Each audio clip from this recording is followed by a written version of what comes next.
8:20 de la mañana y tomamos contacto con un sacerdote y con un teólogo jesuita, el rector de la Universidad Jesuita Antonio Ruiz de Montoya, el padre Ernesto Cavazza, al que saludamos en RPP. Buenos días, Buenos padre días, Cavazza. padre Cavazza. Buenos días a todos ustedes y buenos días también a la audiencia que nos escucha, celebrando, disfrutando y gozando de este nombramiento nuevo a Pedro Barreto como nuevo cardenal del Perú. Usted ha sido también provincial de la Congregación de los Jesuitas en el Perú y a ese título Pedro Barreto era miembro de esta congregación cuando usted ejercía esta responsabilidad, lo conoce bastante. ¿Cómo definiría los carismas específicos que él tiene como pastor de la Iglesia? Mire, yo en realidad lo conozco de antes. Él fue asistente del maestro de novicios cuando yo era novicio. Entonces, el año 73, él fue destinado al noviciado. En ese entonces estábamos viviendo en Villa El Salvador, justamente inmediatamente después de la invasión. Y él fue a acompañar al maestro de novicios y se encargó del grupo nuestro que acabábamos de entrar al noviciado, pues unos meses, hasta que ya le dieron una tarea posterior. Y después efectivamente lo he seguido muy de cerca, no solamente como compañero, sino también como provincial. Pedro es un pastor, Pedro es un hombre bueno, es un hombre noble, es un hombre leal a la Iglesia y leal a sus propias convicciones. Y me imagino que eso es lo que habrá visto el Papa Francisco en él a la hora de nombrarlo cardenal. Además está ocupando pues una serie de cargos importantes, especialmente en la red eclesial panamazónica. Es el vicepresidente de esa red, junto con el cardenal Humes de Brasil, llevan adelante esta nueva manera de gestionar también la misión en la cuenca amazónica, que no es solamente la Amazonía peruana, es la Amazonía que compartimos con varios países de Sudamérica, y a los que el Papa también les ha encargado la preparación de un sínodo especial precisamente para la Amazonía a realizarse en Roma el 2019. Entonces creo que Pedro tiene pues muchas razones por las cuales el Papa se ha fijado en él para nombrarlo cardenal. Varias cosas han ocurrido en estos días importantes con respecto a decisiones del Papa y Latinoamérica. Primero, lo de los obispos chilenos, que ha sido tremendo remesón. Y segundo, este reconocimiento al Perú, nombrando a un cardenal más. ¿Podemos decir que son consecuencias claras de su visita tanto a Chile como al Perú, al notar el fervor católico del que todavía, por supuesto, es dueño nuestro pueblo y de lo que ha golpeado la religión, los silencios de la Iglesia Católica a la religión en Chile? Yo tengo la misma impresión. El Papa, después de su visita, reflexiona sobre ella, no solamente en el vuelo de regreso, sino ya en Roma. Imagino que recoge opiniones y comienza a tomar medidas. En el caso peruano, yo sí veo que hay en este nombramiento de un segundo cardenal en el Perú. Nunca había existido esto. Así es. Solamente han sido 5 cardenales peruanos en toda la historia. Y por primera vez en simultáneo hay 2. Y 2 significan bastante si uno ve que el número de cardenales electores de América Latina en este momento son solo 22, de un conjunto de alrededor de 126 o 127 cardenales electores.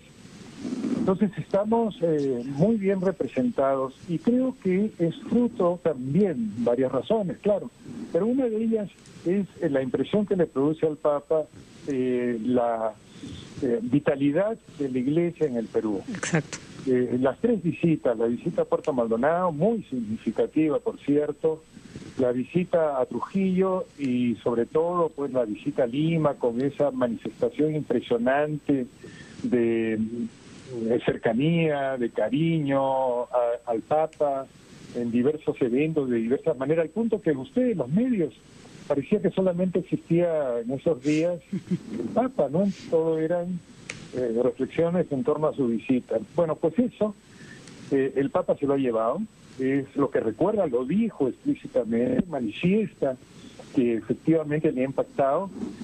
Los internacionalistas, los vaticanistas, yo he leído varias de las reacciones que han acompañado al Papa a la visita, dicen que la ponen al nivel de la visita a Colombia, de la visita a México, incluso de la visita del Papa Juan Pablo II a Filipinas, que fue probablemente la más masiva de toda la historia. Entonces, hay un impacto muy fuerte y por eso yo creo que los peruanos debemos sentirnos honrados. Esto no es solamente un reconocimiento a una persona, ni solo a los obispos del Perú, sino es un reconocimiento a la iglesia peruana, a la iglesia en el Perú, que ha sabido pues expresar ese cariño y sobre todo que se mantiene fiel, vital, tratando de seguir el Evangelio en los diversos niveles en los que está. Padre Cabaza, sin embargo, el Papa, cuando sostuvo un diálogo en la Plaza de Armas con todos los obispos de la iglesia, se escuchó por el micro que había ahí que él reprochaba la falta de unidad. ¿Podemos presumir que este nombramiento aspira a contribuir con garantizar la unidad de la iglesia peruana? Yo creo que sí, porque le llama la atención a los obispos, que los obispos tienen que ganar en unidad.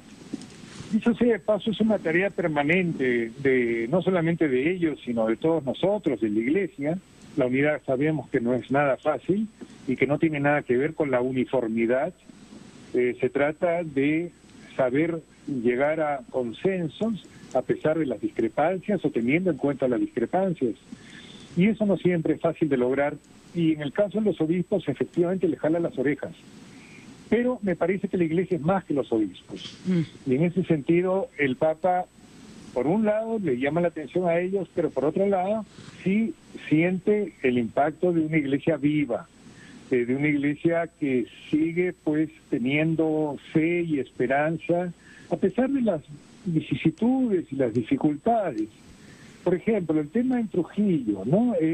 Lo que el Papa resalta y destaca es que ante la situación del niño costero, la reacción de la gente, de los peruanos, fue una reacción de solidaridad.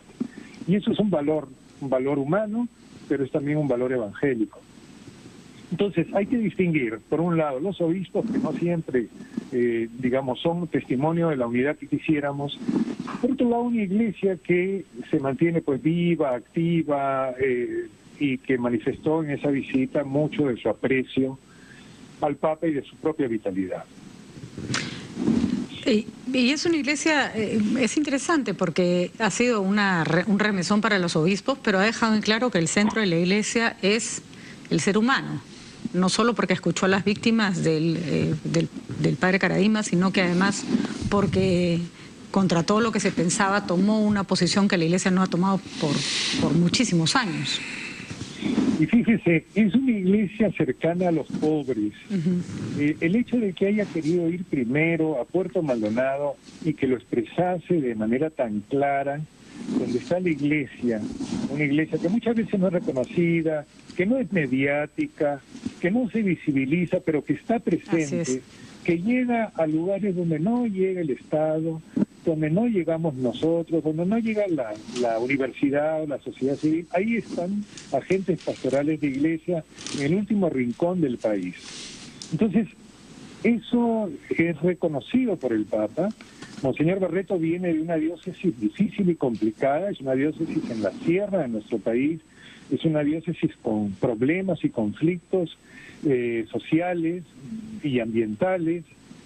Bueno, y ahí la iglesia tiene que ejercer su testimonio de ir buscando cómo es que opta preferencialmente por aquellos que están más marginados. En Puerto Maldonado el Papa se refiere a la trata de personas como una nueva esclavitud moderna, dice él con toda claridad. Se refiere a la deforestación, se refiere a la tala indiscriminada de árboles, se refiere a lo que es el abuso y el ataque a los pueblos indígenas, especialmente aquellos que no están contactados. En fin, hay una preocupación muy particular de la iglesia peruana, me parece, por los pobres del país, Y por aquellos que son vulnerados en sus derechos, por aquellos que pasan sufrimientos a veces por causas naturales, como el niño costero, como un sismo, en fin. Muchas gracias, padre Ernesto Cavazza. Recuerdo que usted ha sido provincial, es decir, responsable de la Orden Jesuita en el Perú y que es actualmente rector de la Universidad Jesuita Antonio Ruiz de Montoya. Muchas gracias por sus explicaciones, que tenga un buen día y felicitaciones por un hermano suyo nombrado cardenal. Hacemos una pausa y cuando regresemos hablaremos también sobre temas católicos, pero desde el punto de vista de la política, porque viene el candidato del Partido Popular Cristiano a la alcaldía de Lima.